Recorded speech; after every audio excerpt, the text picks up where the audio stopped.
gonna be just like senior year, except for funner. Hey guys, I'm Kendra.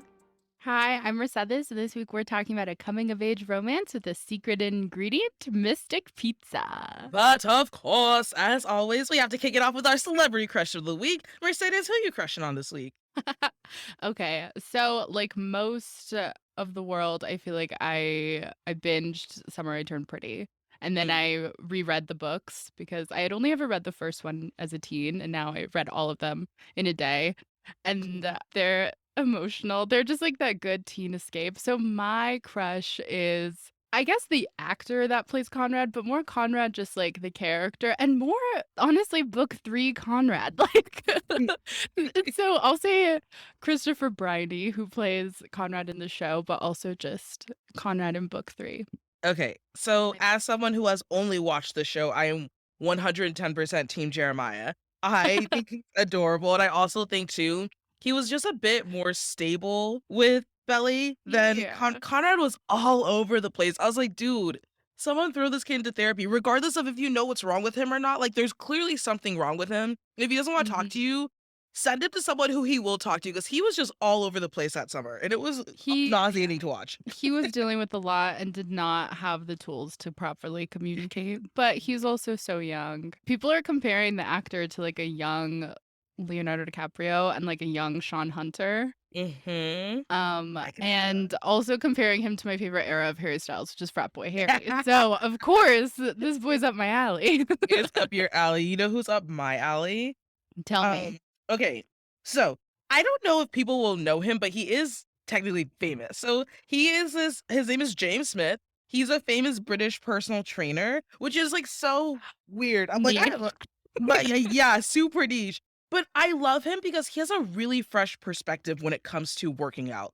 Like, he's far more relatable than other personal trainers. He does this thing on his TikTok where he actually roasts other personal trainers, saying that their advice is like, he'll basically watch a video of a personal trainer being like, this is all you have to do to get a body in 3 days. And then he'll be like, no, you're annoying and you're an asshole. Like, and he'll like, yeah, and he'll talk about like why their advice is bad and like to not shame other people for what they want to eat and like how their bodies are and things like that. I've just honestly never seen a personal trainer like that. Yeah, that's shocking. It is very shocking. And he's like super fit both like physically, but also fit like he's cute. Right. Yeah. It's just like really nice to hear his type of perspective in this age, because I just feel like we're super hyper focused on working out and looking a certain way. And he's fine as hell, and that accent, I'm here for it. James, hit me up. Yes. We're gonna move over to TLDR. We like to summarize a movie for anyone who hasn't seen it. We were talking about Mystic Pizza this week, and if you haven't seen it, you can buy it on Amazon. So, in the small town of Mystic, Connecticut, 3 women are trying to navigate life and love. You have Kat, played by Annabeth Gish, who recently got accepted to the incredibly prestigious Yale University and now needs to save money for it.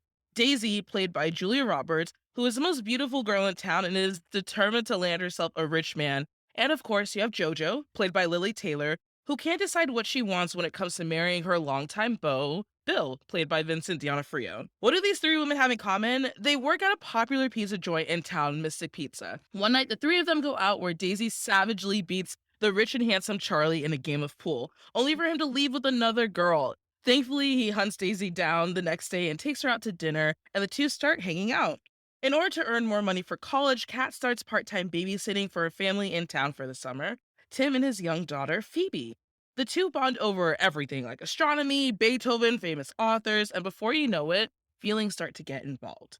Meanwhile, JoJo and Bill are also hanging out, even though JoJo called off their wedding, but Bill is still determined to marry her, which is really sweet. The 3 women have a lot to learn and love, whether it's Kat realizing that a relationship with a married man isn't feasible, especially when his wife comes back early from a work trip, Daisy realizing that class and your economic standing in society has a lot to do with love and if a relationship can last, or JoJo, who slowly but surely realizes Bill is the one for her.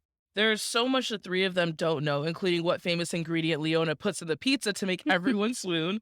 But in this movie, we watch them figure it out and just enjoy the journey they're all on. So this is a 1988 film written by so many people, literally. Amy Holden Jones, Perry Housey, Randy Housey, and Alfred Urry. Between the 4 of them, they've also written the Beethoven movies and Driving Miss Daisy.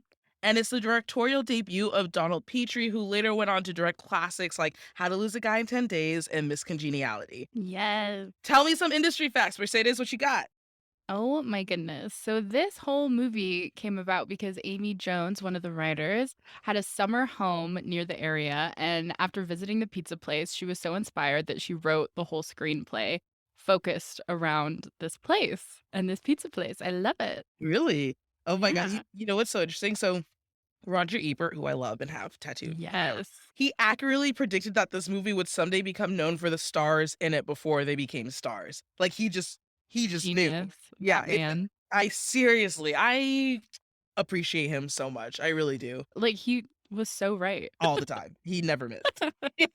Okay, and I don't know if you knew, so this is based on the real Mystic Pizza restaurant, but they actually didn't use the real one for filming because it was just too small. So after the movie came out and it was popular and tourism started spiking in the area, the actual pizza place renovated it to match the whole set built by the movie so that tourists could like come and like have the full experience. And now they have it playing 24/7 in the restaurant. The movie playing 24/7. Yeah. Yeah. Imagine working there. I would I would be like, I stop. Turn it I off. worked at American Eagle for 2 summers in a row, and they have the same playlist that they would play over and over, and I only worked my 4-hour shifts because I was, like, part-time because I was still underage. It was the Yeah. worst thing ever. Even, like, when it's a different song, just, like, listening to it all freaking day is the most annoying. Working retail, I once worked a summer at a year-round Christmas shop. The music in there, I was like, Oh, I need to no. leave. I'm going crazy. Mercedes, bless your soul. Bless your soul. I don't know how you did that. So during Julia Roberts' audition, she was actually told that she was completely wrong for the part. So she went home and dyed her hair black, and it somehow worked. So when she went back in for like her callbacks or second audition, she noticed that all the actresses were sitting and like intensely studying their lines. Instead, she put on her Walkman because we had Walkmans at that time, and started singing loudly to stand out to the casting director.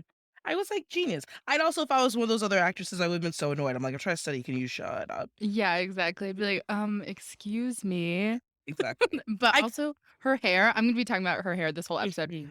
It's my everything to me. yeah. Oh, I love it. I love it. It's so great. It is so great. There is another star in this movie that I don't know if you noticed. Matt Damon made his on-screen debut in this movie. He is Charles' younger brother at the dinner that he takes Daisy to with his family that kind of just goes crazy by the end. And I didn't realize it was him until I watched this time. And I'm watching with my brothers and I was like, hang on, that's Matt Damon. Yeah, I did notice actually the second that he came on screen, I was like, "Is that baby Matt Damon?" Like, I paused it and I was like, "That is him." Like, I can spot him Yeah. him and Ben Affleck. I Oh, can you spot love right him. now. Yeah, you love I those Boston I do. boys. I do love my Boston boys. Yes, it is a crime. I love them so much. Guys, we're gonna move over to Time Capsule. Mercedes and I just like to recall where we were when the movie came out. And I feel like our last 3 episodes, my answer has always been like, "I was on my couch," because, again, I watched this for the first time this week, and I had never even heard of this movie until you guys suggested we do it for an episode. I'd never heard of it. I mean, it makes sense. Julia Roberts has said before that because of the success of Pretty Woman, people didn't really watch her like early good movies like that came out a couple years before because this came out 2 years before Pretty Woman, and then Steel Magnolias came out in between those. So a lot of those go under the radar compared to obviously like Pretty Woman and then her bigger rom-coms. Yeah, that's true. That's true. Yeah. I would say if we were to do, like, another Julia Roberts rom-com, I don't even think, like, if I had to make a list, I don't even think this would be on the list. I wouldn't think that anyways. Like, there's so many she's been in. There's so many. I didn't watch this until recently too. In the last few years, I think like at the beginning of like lockdown is when I first watched this, which is shocking because Julia Roberts is my favorite. I call her my second mom because I just like grew up watching all of her movies with my mom. Yeah. And like I said, her hair in this movie is perfect. I just need to get that like wavy hair method down and then the volume, and I think I could do it. I usually just like run a brush through my hair and then it's like the waves are gone. But I feel like I could do it if I put my mind to it. There is a curl product commercial that comes on every 6 seconds when I'm watching TV. I will actually pay attention this time and send it to you because their whole thing is like taking their hair from like I don't know to like these voluminous curls and it looks awesome. So I'm gonna send it to you. You can I do have all the it. products. I'm just so lazy that I don't want to like deal with my wet hair that I'm like, I'll just leave it. Yeah. Well, one day you'll have to come on camera and then I'll see your hair. Yes, I'll be really I'll do cool. it. Okay, so I feel like this is another movie where neither of us were born, but Yeah. I'm curious. What do you think? Yeah. Okay, so we obviously weren't born even close to 1988. So I really want to know because we've talked a lot about like the Brat Pack boys Mm. and all of our like favorite 80s like teen movie. Like, what's another 80s movie star that you love that's like really solidified themselves as an 80s person for you? Honestly, Robin Williams. The 80s was kind of his breakthrough decade with Mork and Mindy and then Dead Poet Society, which was such a sad movie, and I still have a hard time revisiting it to this Oh, day. heartbreaking. Yeah, I remember I've watched so many interviews of people working with him on Mork and Mindy. He was just out of this world natural. Like no one Yeah. has ever come across an actor like him before. I don't think we'll ever come across an actor like him again. His improv and his timing and like all of the things that he did to prepare, like he was just of a different breed. Yeah. He really was. And so I feel like when I think of the 80s, I think of like, oh my gosh, that's the beginning of Robin Williams. Like we weren't even ready. We didn't even know because we hadn't even seen like Good Will Hunting. We hadn't even seen like for me, Jumanji, right? Like there were so many Yeah. things, so many staples in his career that he did that we weren't even ready for when he came on the scene in the 80s. But I'm curious for you too, like same question. Who did you have like another famous movie star? So I was thinking about this and I have so many, but one that I was like, I thought would be like under the radar is Lou Diamond Phillips. Cause he became a star at this time. Like if you think La Bamba came out around this time, Stand and Deliver came out, like all these movies that I love and like grew up watching. And I was like, oh my gosh, like no one talks about Lou Diamond Phillips. And then he just like shows up and you're like, oh yeah, I've seen you in so much stuff. I don't You've know. never seen him. I don't know those. You know what's so funny, Mercedes, is like I would almost like listening to this podcast. I would almost think you are the one who went to film school and study the history of all film as opposed to me because I feel like there's so many movies you talk about that I don't know about. You would, if you saw a picture of him, I think, Yeah. like as like young him in the 80s, you would totally recognize him. Okay, was he like the heartthrob in these movies or? I mean, not really. Like, I don't know how to explain it. He's just like he has a face that I'm just like, yeah, I thought everyone knew him. But I think he played a lot of like indigenous roles and Latino roles. So I think that's why, even though he is Filipino, so he is another Filipino who had to play a bunch of like Latinx roles. Yeah. But those movies aren't as popular, obviously, but Lou how I Lou grew up. Lou Diamond Phillips, that's his name? Yeah. Okay. Yeah. Listeners, if you're a fan, let us know what your favorite movie by Lou Diamond Phillips is. And also let us know any other 80s movie stars that you like outside of the Brat Pack. Yeah. It is time for the Rom-Com Hall of Fame. But of course, Mercedes, as always, we have to roast this movie. It's from 1988, so I feel like there's quite a few to roast. Oh my gosh, there is. We have a lot. Mm-hmm. So my first one is just Kat's storyline. It's so Yes. painful. I Mhm. wanted to scream at that guy to just like get away from her. It's so gross. And I know he's a hot dad. I get it. I understand. Just married older men need to leave and just like stay away from these teen girls. Take care of your own child without the help of this naive girl. She's so young. Like right when she walks in, you like know where the story's headed and you're like, oh God, no. And like, I don't know if you're watching Love Island UK. I know you're not a big reality TV person, but there's a 19-year-old this season that I'm just every time a guy goes up to her, I'm like, stay away from her. Get away. Oh my gosh. That's what this reminded me of. It's so funny because I kept going back to the IMDb page of Mystic Pizza and like Yeah. reading the description because it says 3 teenage girls. I was like, wait, she's a teenager, right? So the whole like when that Yeah. energy kind of started to be introduced into the scene, I was like, wait, no, she's a teenager.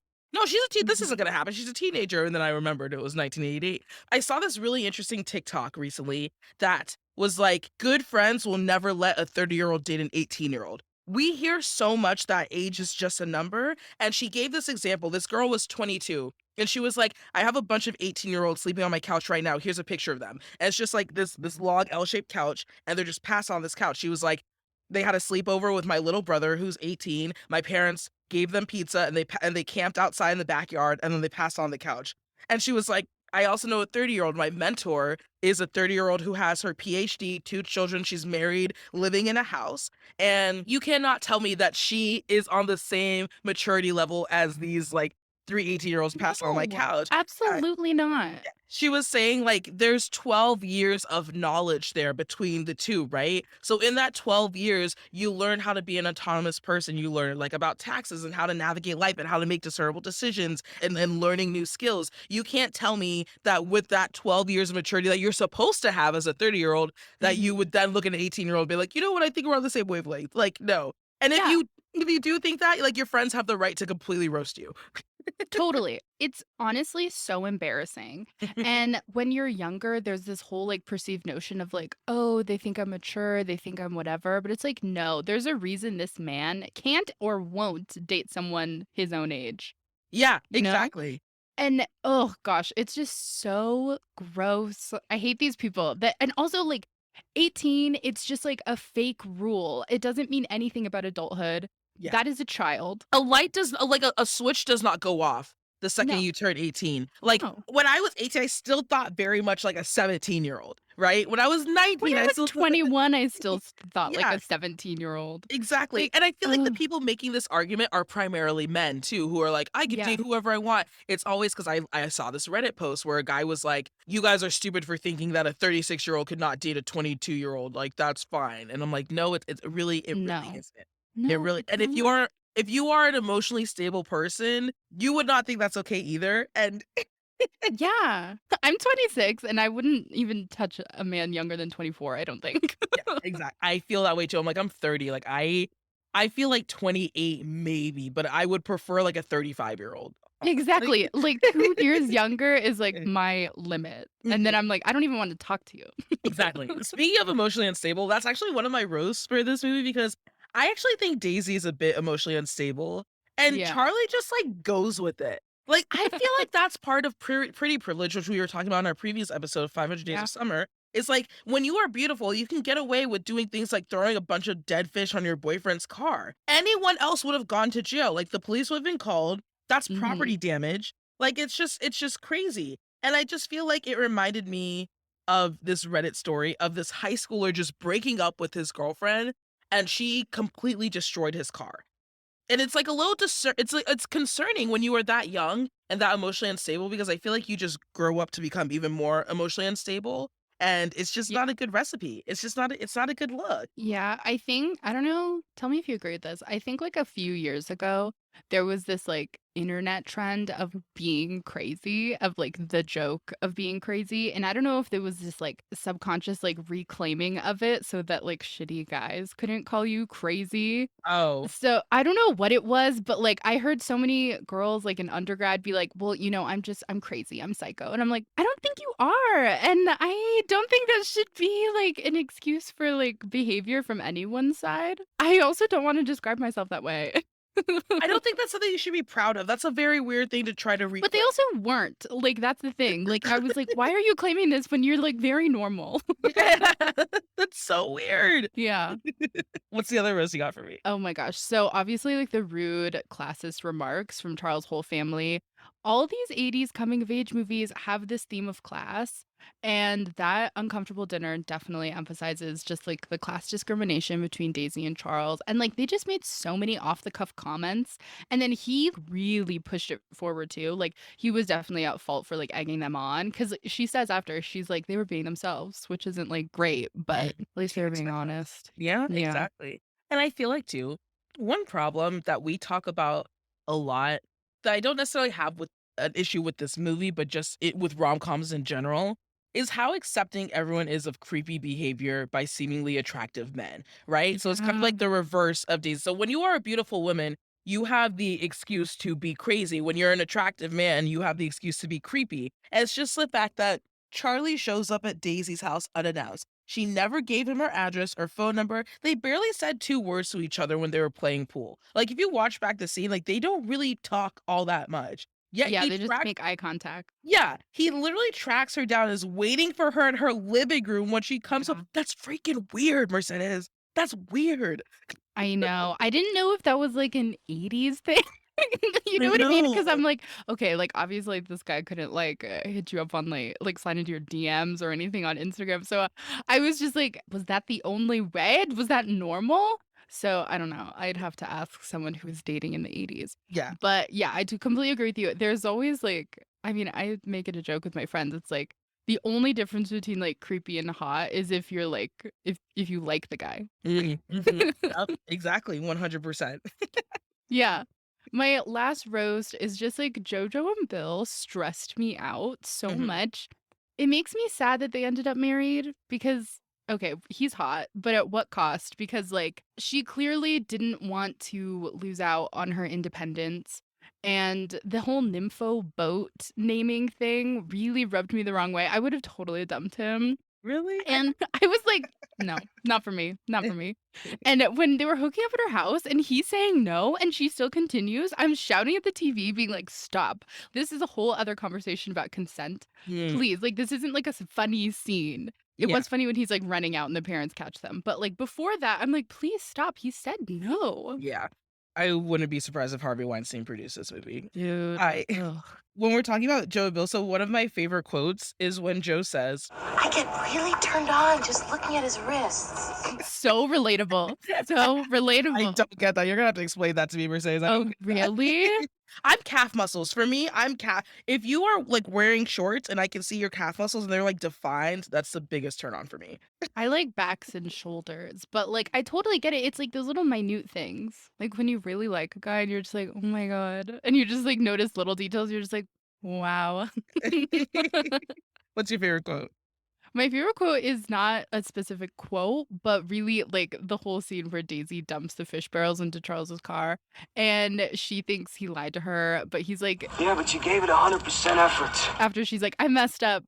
And I just thought that was funny because I'm just Mhm. like, I was so surprised that like they weren't just in this like screaming match at the end. Yeah, But like you said, there's definitely a reason for it because I expected it to go very differently. they excuse a lot. I have a second favorite one. I'm curious, what you would think of this quote. So I also really like Bill's line when he says, I'm telling you, Joe, that I love you. Doesn't that mean anything to you? I think that when people love each other, they should make a commitment. They should have a wedding in a church with the blessings of God for Christ's sakes. and I just feel like, if I'm being completely honest and vulnerable right now, I have just been really, really struggling in my singleness lately. I just feel like so tired of being single and going through life completely by myself that I would kill to have someone say those words to me. I just feel so ready to settle down and to have a family and to be a wife and to be a mother. And I honestly just want nothing more. It's funny because I was talking to my friend yesterday who just had a baby, and she's like one of my last friends to have kids. And I told her that I'm leaving for Bali next week. And she was like, "Oh, I want to be you." And I'm sitting there thinking, like, no, I want to be you. Like, if I could have like a husband and a child, like she literally just had a baby who's like gonna be a month old. I was like, I will God. gladly cancel my trip to Bali if it meant I could have those things. I just feel like this year has just been really hard for me, turning 30 and just having absolutely no signs of like a relationship pending. So I think that's why I kind of just gravitated more towards Bill, the character in this, because I'm just like, you are the type of guy that I want. you know? I do really like him. I think that's such a good point to bring up. Like when you're talking to friends who are in such a different area of life than you, that you're like craving. And I don't know, like that envy can come up there where you're just like, wow, like you have what I want. But then on the other side, your friends looking at you being like, you have what I want. Like I would Yeah. kill to do that right now. So I think that's really good when you're like feeling in those low moments to really put it into perspective and be like, look at everything I'm doing Yeah. and really celebrate that because like it's true, like you would not be doing that if you were in like family mode right now. I think it's like one of those things that's kind of hard to put into perspective or to even be grateful for, because like Yeah. I kind of equate it like, if you always have like Honey Nut Cheerios in your pantry and your friend like can never find it in stores and you just have like all these boxes, it's hard for you to like appreciate like, oh yeah, I have all the I have this Yeah, thing. because I it's your always had this norm. thing. Yeah, it's your norm. Exactly. So I feel like for me, traveling is my norm. And I just think people don't understand how much friendships really change when you are the single one and everyone else is like married. Yeah. Because I have a friend, I would go to her husband's birthday party every single year. And this is their first year that they're like married. And I wasn't invited to his birthday party this year because it was like a couples thing,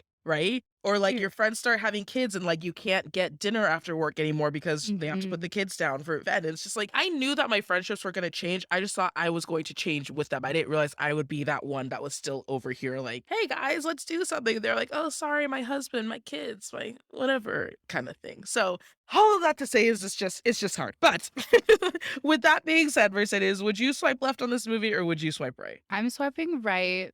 I love seeing the different perspectives and experience from each of these leads. This is really a coming of age friendship story among three women with romance mixed into it. And I love that. I know we both love good friendships between women and like seeing that portrayed because it's just so important to see. And I think this movie got it right. These characters go through such different experiences, but they're all learning and navigating these different times together. And it's like such a specific time of that early adulthood. And it feels so authentic in its portrayal and so honest in the way that it's showing these girls. And it just feels like this movie shows respect to young women and also the depth to their experiences too. Like these aren't surface level things. You're understanding their feelings and you're getting to see that, but you're also understanding like why they do certain things. Like obviously this movie put Julia Roberts on the map. The year after I said she did Stone Magnolias, which is one of my favorite movies of all time. Another great movie about friendships between women. And it's so special. And then in 1990, 2 years later, she did Pretty Woman. So obviously like this was a major time for her. So I'm forever grateful for this movie. I appreciate your perspective. I am unfortunately going to be swiping left on this one. I just feel like personally, it didn't do it for me. I struggled to even write the TLDR at the beginning of this episode because I was like, I felt like it was a whole lot of nothing happening. While I appreciate the friendships between the women in terms of like things that I could pinpoint in the story that happened, there were very few and far between. I love Lily Taylor during this time. Like she was also in our Say Anything episode, and I just like she's so great. She's so beautiful. I love the sound of her voice. Like she has kind of like I was just about to say I want her to do animation. Yeah, I love her voice. Yeah, she has like this rasp to her voice that's like so soothing, and I love it. And it's cool to see Julia Roberts and Matt Damon in some of their first things, but I just feel like I didn't really get anything out of this movie. I wanted more. And I think that was one of the reasons why, one, I had never heard this movie, and two, I had never had like an inkling to watch it, but I'm going to be swiping left. Please don't hate me. I'm so sorry. I respect your opinion. Thank you, Mercedes. You're the best. All right, guys, it's time for couples therapy. Mercedes and I just like to give advice to the couples in the film on how they can improve their relationship. Hit me. Okay, so these girls are so young and learning about life. So I'm going to preface that with that. Like, that's their main focus. Like, they just need to, like, learn more about themselves. Kat needs to go to college and never talk to that hot dad ever again. He is trash. I hate him. And I just want to give her a hug when she's crying after. Oh, my God. It breaks my heart. And Daisy needs to leave Mystic, at least for a little while. I think she has way more going for her than she believes. When she's on the dock with Jojo and Kat, she says a thing where she's like, all I have is this, and like points to her face. And then and then she's like, and this, and then like points to the beers in her hand. And I'm like, no, you have so much more. And you're capable of so much. So I just want to see her flourish in a different space and really recognize her own potential. And then Jojo, I just hope she can keep her independence throughout her marriage like she wishes.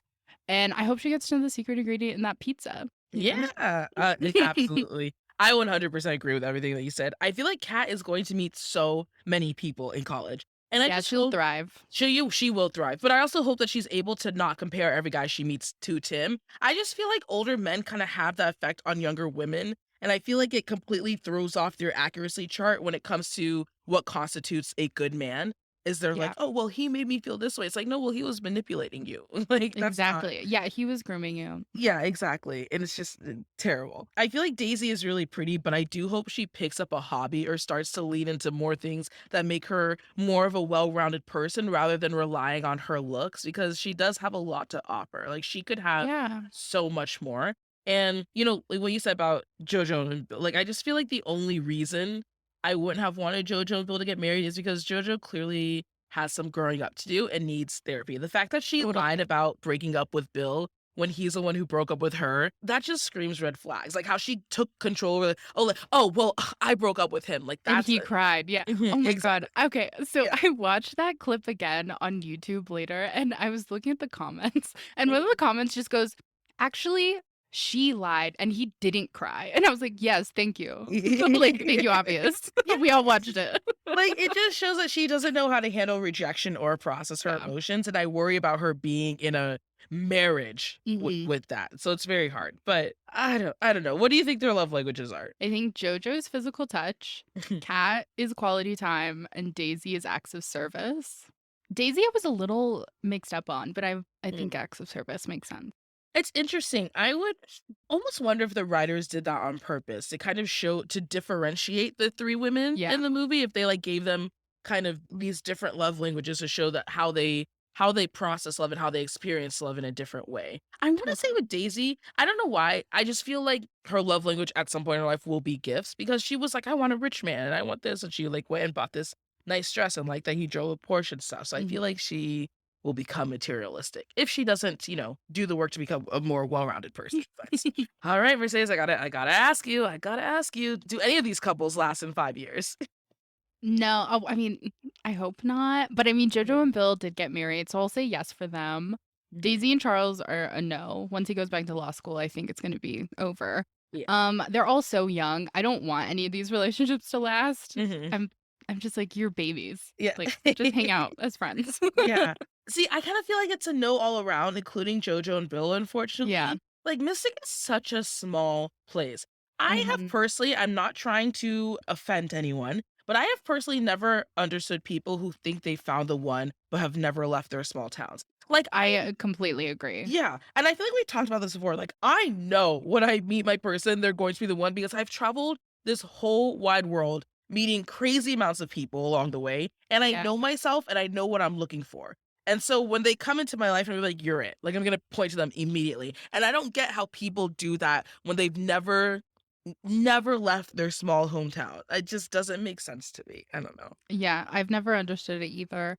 I also just would want, I don't know, the guy I'm with to be like, I don't know, I'd want to learn about him. I don't want him to just like know everything I know and like understand all my like references and stories, you know? Exactly. Yeah, you want your worldview to be expanded. I think it's so beautiful being able to learn how to see the world through someone else's eyes. But if you come Mhm. from the exact same place, you know the same people, you went to the same schools, you have the same experience, you went to the same like small burger joint on the weekends. Like what Yeah, perspective? your world like, is so small. your world is so small, exactly. And I think that's how we get closed-minded people. I'm just gonna Yeah. throw it out there.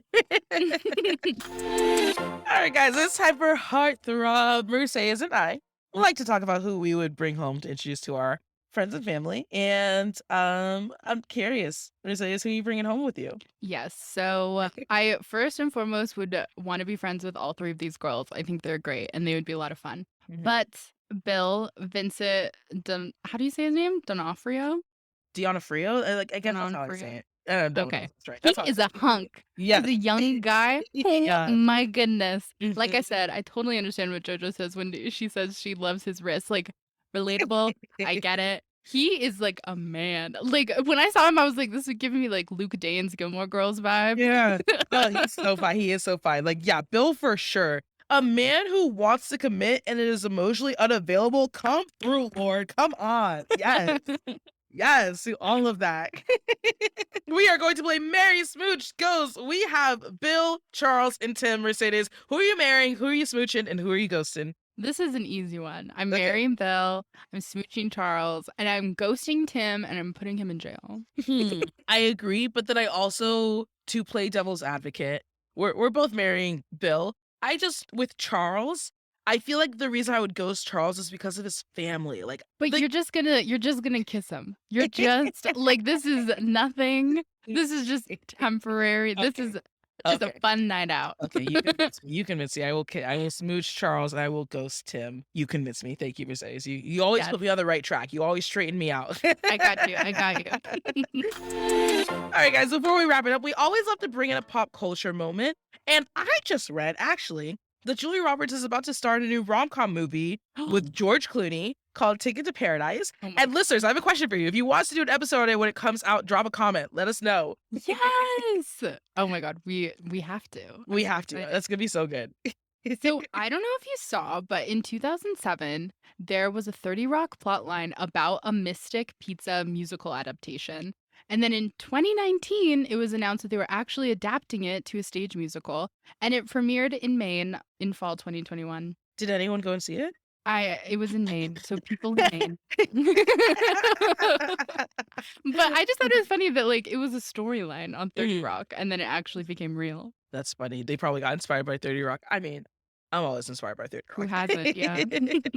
Listeners, let us know your thoughts. Do you like Mystic Pizza? What do you think about one of Julia Roberts' breakthrough roles? How do you feel about JoJo and Bill? Slide into our DMs at MeetCute. Again, I'm Kendra. You can find me on Instagram and TikTok at Ken10Hollywood. Yes, and I'm Mercedes. You can find me at MercedesGV11 on Twitter, IG, and TikTok. And if you're looking for new rom-coms, follow MeetCute wherever you listen to podcasts, and follow MeetCute on socials everywhere. Bye, everybody.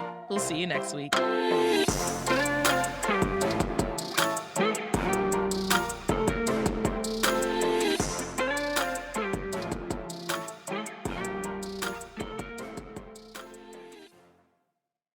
Hi, Meet Cuties. We're so excited to let you know that you can now binge our newest series, Influence, exclusively and ad-free on Wondery Plus. It's Meet Cute's modern adaptation of Jane Austen's Persuasion, and we know you're going to love it.